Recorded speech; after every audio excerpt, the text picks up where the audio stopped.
Telangana vital ఉన్నారు, విశ్లేషకులు. తెలంగాణ ఉద్యమంలో ప్రముఖ పాత్ర పోషించారు. ఇప్పుడు తెలంగాణ రాష్ట్రం వచ్చిన తర్వాత కూడా తనదైన పాత్ర పోషిస్తున్నారు. విఠల్ గారు సార్ నమస్కారం. బాగున్నారా? నమస్కారం. జీ తెలుగు న్యూస్ కోసం సమయం కేటాయించిన ధన్యవాదాలు. సో ఎట్లా చూస్తారు అసెంబ్లీ పరిణామాలు? గొంతు తక్కువగా బాగా డ్రై కాఫ్ ఉండే, కొంచెం వాయిస్ వినపడుతుందా? వినపడుతుంది. సో ఎట్లా చూస్తారు ఈ పరిణామాల్ని? ఇవాళ కేసీఆర్ వచ్చారు, కేసీఆర్ గూడెం మైపాల్ రెడ్డి కలిశారు, స్పీకర్ కు నోటీసులు ఇచ్చింది సుప్రీంకోర్టు. అంటే ప్రజాస్వామ్య వ్యవస్థలో రాను రాను విలువలు పెరగాల్సింది. ప్రజల చేత, ప్రజల కొరకు ప్రజలే ఎన్నుకున్న ప్రజాప్రతినిధులు చట్టాలను మర్చిపోయి తమ ఇష్టం వచ్చినట్టు చేస్తున్నారు. అంటే ప్రజలు ఎన్నుకున్న ప్రజాప్రతినిధి ఓటుకు విలువ లేకుండా చేస్తున్నారు. ఒక పార్టీ సింబల్ మీద గెలిచి, ఒక పార్టీ సిద్ధాంతాల మీద, ఎజెండా మీద గెలిచిన వాళ్ళు నియోజకవర్గ అభివృద్ధి అనే ఒక ముసుగులో బేరసారాలు, ఇప్పుడు మీరు ఇంతకు ముందు మాట్లాడుతున్నప్పుడు బేరం అయిపోయింది. ప్రజాస్వామ్యాన్ని అంగట్లో సరుకుగా మార్చేది. ముఖ్యంగా కేసీఆర్ గారు అసెంబ్లీకి రావడం అనేది ఒక పెద్ద ఈవెంట్ లాగా, అసలు కేసీఆర్ గారే ముఖ్యమంత్రి కన్నా ఎక్కువ హడావుడి జరుగుతుంది. ప్రతిపక్ష నాయకుడి పాత్ర లీడర్ ఆఫ్ అపోజిషన్ గాని, లీడర్ ఆఫ్ హౌస్ గాని, శాసనసభలో గాని లోక్సభలో ముఖ్యంగా లీడర్ ఆఫ్ హౌస్ ఎంత ఇంపార్టెంటో లీడర్ ఆఫ్ అపోజిషన్ కూడా అంతే ఇంపార్టెంట్. ఇప్పుడు ప్రభుత్వం అంటే ప్రతిపక్షము అధికార పక్షం రెండు కలిసిన ప్రభుత్వం. The beauty of democracy life in the opposition అంటారు. ముఖ్యంగా కూడా ఇప్పుడు ప్రతిపక్ష నాయకుడు కేసీఆర్ గారు రావడము, ఇన్ని రోజులు రాకపోవడము రెండు చూస్తే ప్రభుత్వ విధానాలను నిర్మాణాత్మకంగా విమర్శించడం గాని, ప్రభుత్వం చేసే తప్పులను ఎత్తి చూపడం అనేది లీడర్ ఆఫ్ అపోజిషన్ యొక్క ప్రధాన బాధ్యత. అసలు డెమోక్రసీ బ్యూటీలో షాడో గవర్నెన్స్ అంటారు. అంటే ప్రత్యామ్నాయ ప్రభుత్వం ఏర్పాటు చేయడం ప్రతిపక్ష పార్టీల ప్రధాన ఉద్దేశం. బ్రిటన్ లో అయితే షాడో క్యాబినెట్ ఉంటుంది, అమెరికాలో కానీ బ్రిటన్ లో షాడో క్యాబినెట్ ఉంటుంది. షాడో గవర్నెన్స్ అనేది ఆపోజిషన్ లో కూడా ఒక్కోళ్ళకి మంత్రి పదవులు ఇచ్చి దాని మీద వాళ్ళ మీద ఏ మంత్రి ఏం చేస్తున్నారు, ఎట్లా దాన్ని మనం ఎట్లా చేయాలని ఆపోజిషన్ సలహాలు ఇస్తుంటుంది. ఎగ్జాక్ట్లీ. అయితే ప్రపంచంలోనే అతిపెద్ద ప్రజాస్వామ్య దేశము, అతిపెద్ద లిఖిత రాజ్యాంగమైన భారతదేశము అసలు షాడో గవర్నెన్స్ అనే కాన్సెప్ట్ మిస్ అవుతుంది. ఇప్పుడు స్కూల్లో, అసెంబ్లీలో మన పిల్లలకి అసెంబ్లీ గానీ పార్లమెంట్ లో ఆ role mock assembly, mock parliament పెట్టినప్పుడు ప్రతిపక్షం రోల్ అంటే షాడో క్యాబినెట్ ఉంటుంది. అది ప్రతిపక్షం చాలా దారుణంగా రాజ్యాంగం ఇచ్చిన లక్ష్యాలని, విధులని మర్చిపోతుంది. ఇంకోటి, ప్రతిపక్ష నాయకుడు ఎన్నుకొని క్యాబినెట్ హోదా ఉంటుంది అతనికి. రాజ్యాంగబద్ధ సంస్థల చైర్మన్లు గానీ సభ్యులు నియమించే సందర్భంలో లోక్సభలో ప్రతిపక్ష నాయకుడిని తప్పనిసరిగా సంప్రదిస్తారు. అసలు ప్రతిపక్ష నాయకుడికి క్యాబినెట్ ర్యాంక్ హోదా ఇవ్వడం అంటే ప్రభుత్వానికి ఆల్టర్నేటివ్ ఇంకో రైలు పట్ట, ఆ రెండు రైలు పట్టాలు ఉన్నప్పుడే ప్రభుత్వం గాడిలో పడుతుంది. కానీ కేసీఆర్ గారు దాదాపు 14 ఏళ్ళు రాకపోవడం కూడా తప్పేది. ఒకవేళ తనకి ఆరోగ్యం బాగాలేకపోతే ఆ బాధ్యతలు ఇంకొకరికి ఇవ్వాల్సి ఉండే. ఇప్పుడు ప్రతిపక్ష నాయకుడు రావడము, ఏదో మొక్కుబడిగా ఒక్కరోజు గవర్నర్ గారు స్పీచ్ రావడము, తర్వాత రాకపోవడము అనే చర్చ కూడా జరుగుతుంది. తెలంగాణ సమాజం కోరుకునేది కేసీఆర్ గారు తన అనుభవాన్ని గాని, తన విలువైన సూచనలు, సలహాలు ప్రభుత్వానికి ఇవ్వాలి. ప్రభుత్వం ఏదైనా తప్పులు చేస్తుంటే ఎత్తి చూపాలి, విమర్శనాత్మకంగా చెప్పాలనేది మనందరి కోరిక. సో అంటే బట్ ఒకటి ఇక్కడ కేటీఆర్ ఏమంటారంటే మేము సరిపోతుంది, హరీష్ గాని నేను గాని సరిపోతుంది, ప్లస్ రేవంత్ రెడ్డి ఉపయోగించే భాష కరెక్ట్ గా లేదు. సో కేసీఆర్ లాంటి స్థాయి వ్యక్తి వస్తే గనక ఆయన అనవసరంగా ఆయన చిన్న చేసుకోవడమే ఇటువంటి వాళ్ళ దృష్టిలో. అంటే ఇక్కడ రాజరికంలో లేదు సార్, మనం ప్రజాస్వామ్యంలో ఉన్నాము. స్థాయి అనేది వ్యక్తులకి గౌరవాన్ని ప్రజలు ఇస్తారు.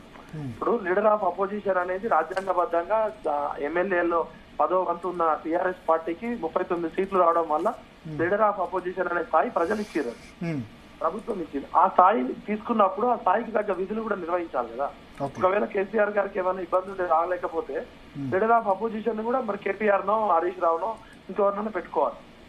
పేరుకు మాత్రము లీడర్ ఆఫ్ అపోజిషన్ కేసీఆర్ గారు ఉండి మేము సరిపోతాము స్థాయి అంటే, స్థాయి అనేది మన వ్యవహార శైలిని బట్టి, మన జీవిత గమ్యాన్ని బట్టి ప్రజలు ఇస్తారండి స్థాయి అనేది. ఎవరికి వాళ్ళు మేము గొప్ప అనుకుంటే కుదరదు. రేవంత్ రెడ్డి గారు మాట్లాడే భాష కూడా ఈ రోజు ఆయన స్ట్రెచర్ గురించి మాట్లాడుతున్నారు. స్ట్రెచర్ మీదకి వెళ్తారు అనడం కూడా తప్పదు.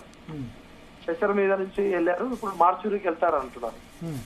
అంటే గౌరవం, సభా మర్యాద గాని, రేపు ప్రజాస్వామ్యంలో నా నాయకులు లీడర్ ఆఫ్ హౌస్ గాని, లీడర్ ఆఫ్ అపోజిషన్ ఇద్దరు కూడా మాట్లాడే భాష, వాళ్ళ వ్యవహరించే తీరు ప్రజాస్వామ్య విలువల్ని పెంపొందించే విధంగా ఉండాలి. కానీ రాను రాను దిగజారిపోతున్నది, దురదృష్టకరం.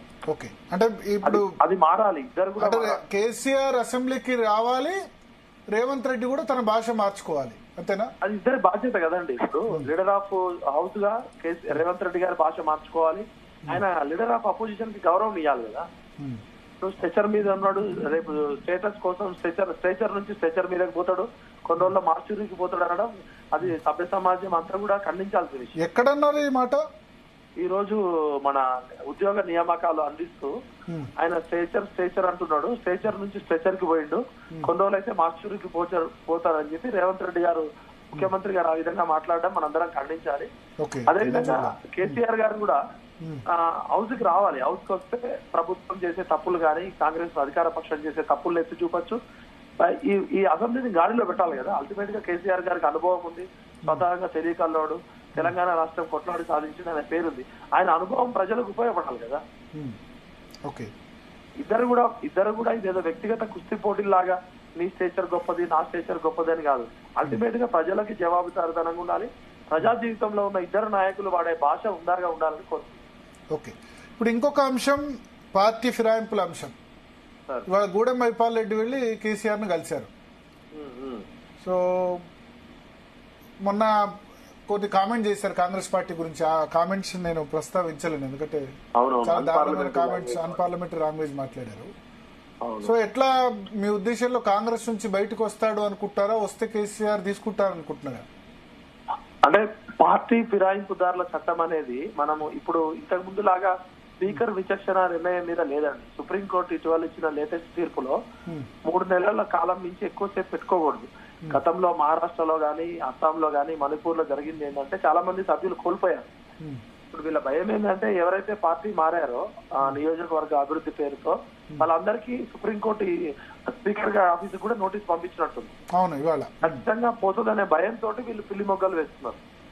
ఇప్పుడు అయారాం గయారాం అంటారు. గతంలో కాంగ్రెస్ పార్టీలో ఒకే రోజు రాత్రి ఒక గయారాం అనే వ్యక్తి 3 పార్టీలు మారింది. అయారాం గయారాంలు రోజు రోజుకి పెరుగుతున్నారు. అంటే ప్రజాస్వామ్య వ్యవస్థని, ప్రజలు వేసిన ఓట్లని అవమానం చేయడము, అల్టిమేట్ గా ప్రజల ఓటు హక్కుని అవమానం అంటే దీనిలో ఇప్పుడు ఒకటి బీఆర్ఎస్ అడుగుతానేమో మాకు రాజశేఖర రెడ్డి టైంలో 10 మంది ఎమ్మెల్యేలని కాంగ్రెస్ పార్టీ అప్పుడు డిస్టర్బ్ చేసిందని వాళ్ళు అంటారు. కాంగ్రెస్ అడుగుతానేమో మా రెండు సార్లు మా పార్టీని చీల్చారు కదా, 2014 నుంచి 18 మధ్యలో ఒక 5-6 ఎమ్మెల్యేలు తీసుకున్నారు, మొన్న అయితే పూర్తిగా విలీనం చేసేసుకున్నారు 13 మంది అని వాళ్ళు అంటారు. బీఆర్ఎస్ ఏమో విలీనం అన్నది రాజ్యాంగబద్ధంగా అనుమతి ఇచ్చిందని వాళ్ళు అంటారు. అసలు ఈ మొదలు పెట్టిందే ఫిరాయింపులు అనేది కాంగ్రెస్ పార్టీ, రాజశేఖర రెడ్డి టైంలో మమ్మల్ని తీసుకున్నారు కదా అని వాళ్ళు అంటారు.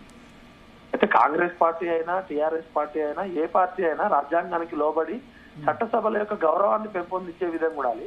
అల్టిమేట్ గా వీళ్ళు ప్రజా ప్రతినిధులు, ప్రజల సేవకులు. ప్రజలు ఇచ్చిన ఓటు హక్కుని, ఓటు యొక్క విలువని కాలరాస్తున్నారు.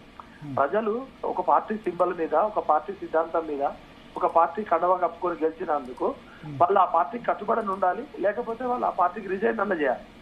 అంటే అల్టిమేట్ గా ప్రజలను అవమానపరచడము, ప్రజాస్వామ్య వ్యవస్థను అవమానపరచడము, ఇది రోజు రోజుకి దిగజారుతుంది ఈ వ్యవస్థను. మీ ఉద్దేశంలో ఈసారి బై ఎలక్షన్స్ వస్తాయా? మీ అసెస్మెంట్ ఏంటి? ఇప్పుడు సుప్రీంకోర్టు లేటెస్ట్ గా ఇచ్చిన తీర్పు ప్రకారం ఈ పార్టీ ఫిరాయింపుదారుల చట్టము అనేది స్పీకర్ యొక్క విచక్షణ అధికారం అనేది కాలపరిమితి ఉంటుంది.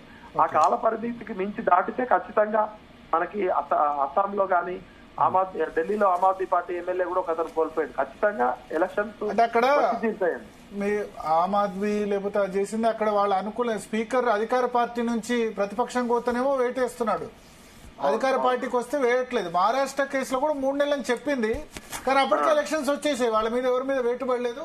ప్లస్ ఆ స్పీకర్ కు టైం మాత్రమే ఫిక్స్ చేసింది మహారాష్ట్ర కేసులో. ఫిక్స్ చేసిన తర్వాత స్పీకర్ ఏమన్నాడు, ఉద్దవ్ ఠాకరే వర్గం నుంచి షిండే వర్గంకు 2/3 కంటే ఎక్కువ ఎమ్మెల్యేలు జంప్ అయినారు కాబట్టి వాళ్ళది అనర్హత వేటు వర్తించదని స్పీకర్ తీర్పు ఇచ్చారు. స్పీకర్ నిర్ణయం తీసుకునేందుకు మాత్రమే కాలపరిమితి చెప్పింది మహారాష్ట్ర. స్పీకర్ విచక్షణ అధికారం అనేది గతంలో చూసాము, ఒక టర్మ్ మొత్తం అయిపోతుంది. ఇప్పుడు అల్టిమేట్ గా ప్రజలకి రెస్పాన్సిబిలిటీ ఉండాలి కదా. ఇప్పుడు వ్యవస్థలో మార్పులు అనేది తప్పదు. అదే విధంగా వీళ్ళు 10 మంది ఎమ్మెల్యేలు టీఆర్ఎస్ లో గెలిచి కాంగ్రెస్ లో గెలుస్తున్నారంటే గతంలో రాజశేఖర రెడ్డి గారు చేసిన తప్పే మేము కూడా చేస్తామంటున్నాం. కేసీఆర్ గారు అదే కంటిన్యూ చేసారు, ఇప్పుడు కాంగ్రెస్ కూడా అదే కంటిన్యూ చేస్తే అల్టిమేట్ గా వీళ్ళు ఎవరిని అవమానం చేస్తారు? ప్రజలను అవమానం చేసినట్టే కదా. నియోజకవర్గ కాంగ్రెస్ ఆ విధంగా చేయకూడదు అంటారు.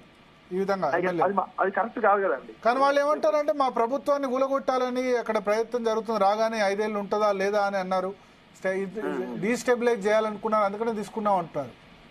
అది ప్రజల మనను పొందాలి, ప్రజా విశ్వాసాన్ని పొందాలి. ఇప్పుడు ఈ విధంగా చేసే కుట్రల్ని ఒకవేళ రేవంత్ రెడ్డి గారు నిజంగానే టీఆర్ఎస్ కాంగ్రెస్ ని కూలదోయడానికి కుట్రలు చేస్తే ఆ కుట్రల్ని ప్రజల ముందు పెట్టాలి. ఎందుకంటే అల్టిమేట్ గా ప్రజలే అంతిమ నిర్ణయం కావాలి. అంతేగాని కాంగ్రెస్ చేసిన తప్పే మేము కూడా చేస్తాము అని టీఆర్ఎస్ చేసిన తప్పే మేము చేస్తామని ఒకళ్ళకి మించి ఒకళ్ళు నీవు నేర్పిన విద్య నీరజాక్ష అన్నట్టు చేస్తున్నారు. అంటే ఖచ్చితంగా వ్యవస్థల యొక్క గౌరవాన్ని శాసనసభ కానీ లోక్సభ యొక్క గౌరవాన్ని పెంచుకోవాలి. కానీ రేపు పొద్దున భవిష్యత్తులో రాబోయే తరాలకి మనం ఏం మెసేజ్ ఇస్తున్నట్టు అంటే ఎవడు ఏ పార్టీ మీదైనా గెలవచ్చు, ఓట్లు వేసిన ప్రజల్ని అవమానం చేయొచ్చు. అంటే ప్రజలు గొర్రెలు అల్టిమేట్ గా ప్రతిపక్ష పాత్ర పోషించాలి. ఈ ఉద్దేశంలో ఈసారి పడుతుందా? ఇంకా చాలా 3.5 సంవత్సరాల పైన టైం ఉంది కాబట్టి ఖచ్చితంగా వచ్చి తీరుతుందండి. వాళ్ళని దేవుడు కూడా కాపాడలేడు. ఎందుకంటే టైం చాలా ఎక్కువ ఉంది. ప్లస్ ఇప్పుడు సుప్రీంకోర్టు కానీ బయట సభ్య సమాజం కానీ పౌర సమాజం కూడా ఇది ఎక్కడో చోట దీనికి చెక్కు పెట్టాలని చూస్తున్నాం. ఎందుకంటే ఇది ఒక సాంప్రదాయంగా అలవాటు అయిపోయింది. వాళ్ళు చేశారని వీళ్ళు చేశారని వాళ్ళు. ఓకే, సో ఖచ్చితంగా వాళ్ళకి శిక్ష పడాల్సింది. అది ఏ పార్టీ అయినా కూడా శిక్ష పడితే నెక్స్ట్ ఎవరు ముందుకు రారంటారు? రాకూడదు కదండి. ఇది మంచి పద్ధతి కాదు కదా, ప్రజాస్వామ్యాన్ని కూని చేయడమే కదా. ఓకే, కానీ బీఆర్ఎస్ టైంలో పడలేదు అని మళ్ళీ కంపారిజన్ తీస్తారు కదా. అప్పుడు 13 మంది చెప్పైనా సరే పడలేదు. గతంలో జరిగిన తప్పుని మళ్ళీ మనము అదే కంటిన్యూ చేయొద్దు కదా. ఇప్పుడు కాంగ్రెస్ పార్టీకి 65 సీట్లు ఉన్నాయి, వాళ్ళకి ఇప్పుడు ఎంఐఎం పార్టీ సపోర్ట్ ఉంది. వాళ్ళకేం ఇమీడియట్ గా కూల్చివేయడానికి ఇంకేం అనలే కదా. 14 నెలలు సాఫీగానే జరిగింది కదా. రాను టీఆర్ఎస్ మొన్న పార్లమెంట్ ఎలక్షన్ లో కూడా 0, మన అసెంబ్లీ ఎమ్మెల్సీ ఎలక్షన్ లో కూడా ఎక్కడ కూడా వాళ్ళు పోటీ పెట్టలేరు. ఇప్పుడు ఇమీడియట్ గా రేవంత్ రెడ్డి ప్రభుత్వానికి వచ్చిన ప్రమాదం ఏం లేదు కదా. దాన్ని బూచిగా చూపించి వీళ్ళు నెంబర్ గేమ్ ఆడితే ఆయారాం గయారాం సంఖ్య పెరుగుతుంది. ఖచ్చితంగా అది house of leader of house కానీ లీడర్ ఆఫ్ అపోజిషన్ కానీ ఇద్దరు కూడా ప్రజాస్వామ్యానికి బాధ్యులు, రాజ్యాంగం కట్టుబడి ఉండాలనేది మనం కోరుకోవాలి. ఓకే, థ్యాంక్ యూ విఠల్ గారు. సో మొత్తానికి స్పందన అల్టిమేట్ గా ఇప్పుడు